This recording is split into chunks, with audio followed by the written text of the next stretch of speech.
exercise for the shoulder. همسك So كذا بروح any doubts are there, you can ask me, please. عشان اخذ منه Clinical training, we want you people not to buy hard. That's why we are not keeping any material in the blackboard. Okay? Maybe if you want, you can take a video. If you want, you can try it. If you want, you can discuss with me during my office hour. We want you people to think by your own, not every time reading from the blackboard, taking a printout. So clinical training means it is a clinical. See, for example, you are working in a big hospital. You are people, maybe some good country or maybe in Riyadh or anywhere. You don't know what patient will come today. Yes or no? For example, you are in OPD today. You don't know whether ankle case will come today or shoulder case will come today. Yes sir. Suddenly some shoulder case will come. You can't tell I didn't prepare for shoulder today. I prepared only ankle. So that's why you are making different cases like shoulder, elbow, wrist, hip, knees. You don't know when you are working in a hospital, different cases will come. So you should be in a position to do assessment of any case, to do special test of any case, and to treat. That is the main aim. See, no one will tell, Monday we will take shoulder cases, Tuesday we will take elbow cases. No one will tell. Because it is not in your hand. Sometimes the patient will tell, I am having back pain. So you should be in a position to treat the back pain. Sometimes the patient will tell knee pain. So you should be in a position to assess any case, to apply any special test, to do the treatment. Don't think keeping hard pack and giving ultrasound is physiotherapy. That is wrong. Okay, if you're giving a modality, keeping some hard pack or asking the patient to do treadmill and do cycling, that is wrong. You assess it, according to that you plan the treatment. Then it is good. Okay. So this is the inversion stress test. Then after the differential diagnosis. For example, now I am telling this is a fracture case.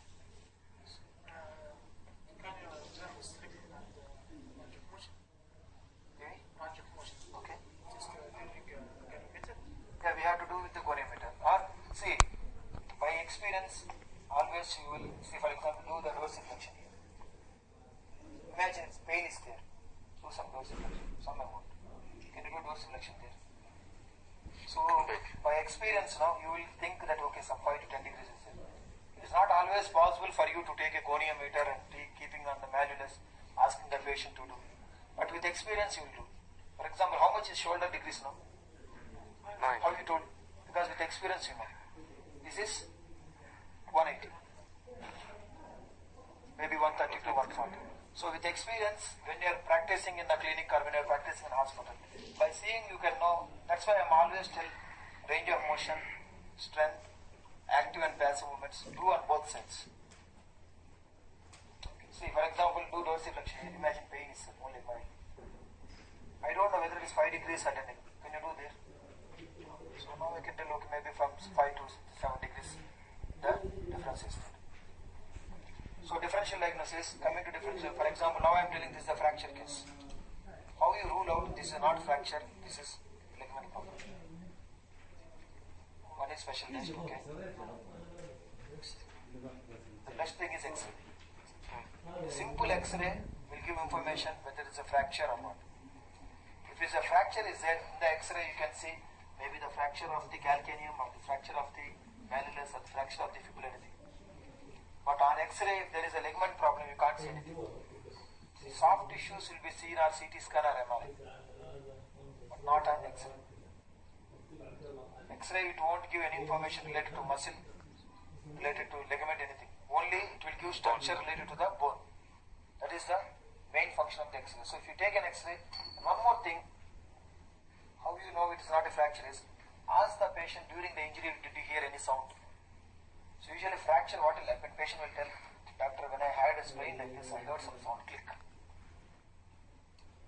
See what will happen, for example, can you keep in inversion? See, for example, he is playing football, suddenly his leg went like this. And someone coming and falling like this.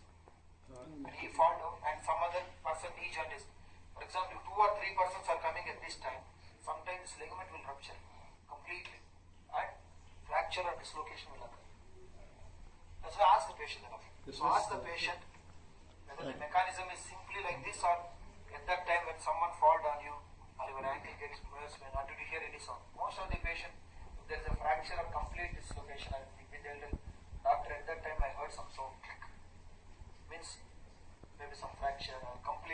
rupture, everything. So it indicates that, so asking the history of the patient is important, and by seeing the X-ray. So again coming to the, so provisional diagnosis is lateral ankle sprain. Always when you're writing about ankle sprain, you write whether it's lateral ankle sprain or medial ankle sprain. So lateral ankle sprain, then so you have to go for physiotherapy management. Your short-term goals will be mainly to decrease pain and swelling. So what modalities we can give ankle sprain? Best thing is first 24 to 72 hours. 24 hours means how many days? 1 day to 3 days. Ice is very good modality to decrease the swelling and pain. First 3 days, that is 24 to 72 hours. Ice is considered as a best modality. Usually they will tell hot packs, cold pack, hot packs will be after 3 or 4 days. Contrast wise is a different scenario, but they will usually what the research was telling is first 3 days ice is the best modality to decrease pain and swelling. Okay. What other electrotherapy modalities? Ultrasound, then Laser. yes.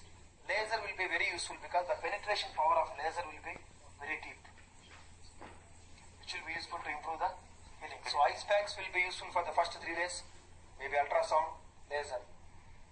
Okay, so these are the common modalities what we will give. And the long-term goals again to improve the range of motion, to improve the strength, to decrease the tightness, to improve the flexibility, and making the patient independent today is ideal. So these are always long-term goals and short-term goals. You have to divide it. For example, he is the patient. I will tell what is our main problem. So he will tell doctor I'm having pain and more swelling is I can't able to wear the shoes. So then I will tell as a doctor you have to tell don't worry, first 1 or 2 sessions I will decrease your pain and swelling. But gradually after 6th or 7th session I will try to improve your strength and range of motion. So in that way you have to plan the short-term goals. When you are planning the short-term and long-term goals, explain the patient. Don't not only writing but explain the patient. See, my goal initially is I will reduce your pain. Maybe slowly I will increase the strength and range of motion. And give some advice to the patient. So what advice you can give to the patient? This one, ankle sprain. Keep some pillow under the leg so that it will be useful to decrease the swelling.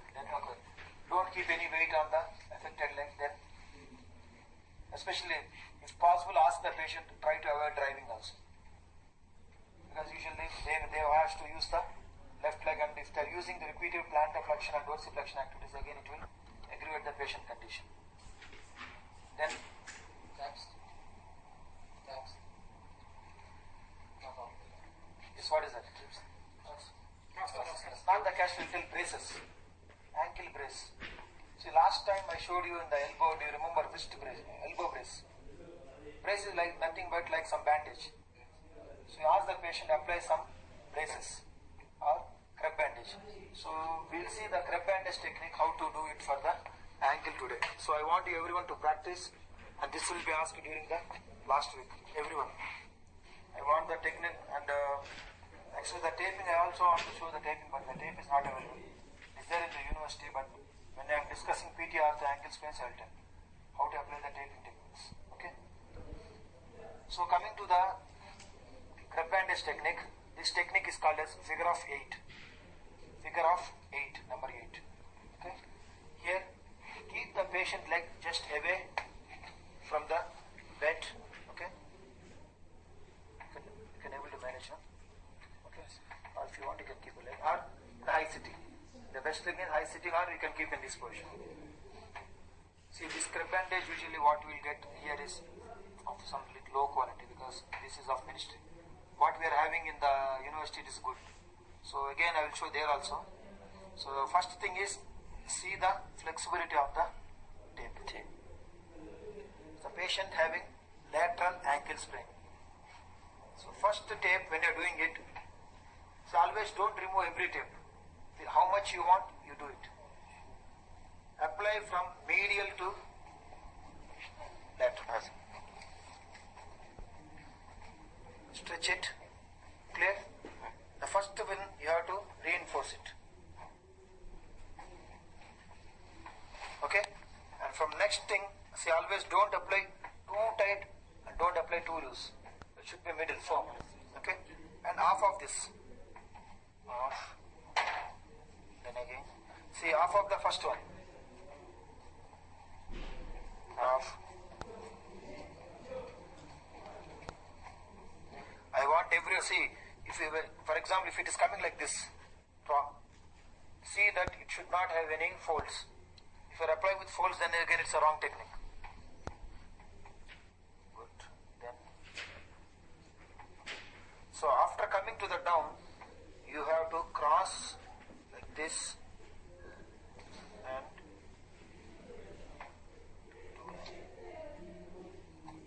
that's why this is called as figure of 8, like 8 shape. Then again, one more.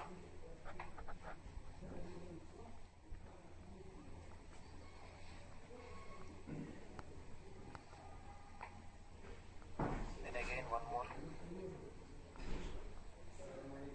So maybe you can apply 3 or 4 steps. See, this part should be free because when he is walking, if you are applying the bandage here, it will come out. That's why we are leaving this part free. Then 4. Then again, come up. 3 to 4. Depends upon them. Then again, come up slowly again, half of. 2. So how much it will come? Apply it. And the patient tells this is painful. We can apply some. Okay. Now can you walk? After applying it, always ask the patient to walk. Are you feeling some support for the ankle? Are you feeling some support? Yes, sir. It's okay. Come here. Sit. Can you do the plantar flexion of this leg? Yeah. Can you do the plantar flexion of this leg? Which is more? Plantar flexion, this side or this side? So plantar flexion is less. Can you do the inversion here? Can you do the inversion there? It is coming less or more? The main aim of the crud bandage or this taping is to restrict the movement. What I am doing here is I am restricting the movement. Say I can't tell patient don't keep like this. By applying this one, what I am doing is I am reducing the movement and providing the stability. Can you do the go if you back? Okay. Can you do the plantar flexion? This one. Can you do the plantar flexion? This one. Can you plantar flexion? This one. If you see this one, can you see the range of motion in this leg is less.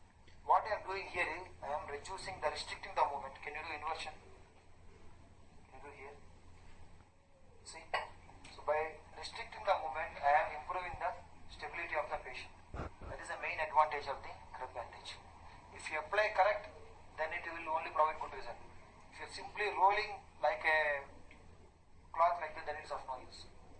You have to apply like this. So this technique is called as figure of 8. So it is coming like 8, number 8. Okay? Ask the patient to wear it. How much time? There is no research like you have to wear 1 hour or 2 hours. It depends. Night times, maybe if the patient want to remove it, you can ask the patient to remove it. And again next week, when he is coming to the patient for treatment, you have to do it. So again, when you are removing it, I want everyone, don't remove like this. Wrong technique. I have seen so many people removing like this. Because what will happen if you are doing like this elasticity will go. The crud bandage is of no use. So always when you are removing it also, okay, see how you apply the same way, try to apply or try to fold it.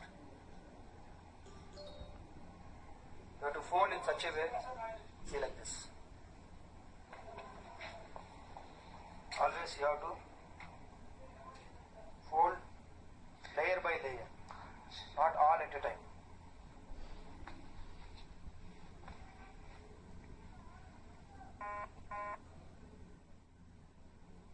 Clear everyone? So you have to remove in such a way the elasticity in the crud bandage, it won't go. So layer by layer you have to remove it. So it will be useful for the patient for so many times. So now I want to everyone, 1, 2, 3, 4. So this completes for ankle sprain. Okay? So if any doubts are there, you can ask me.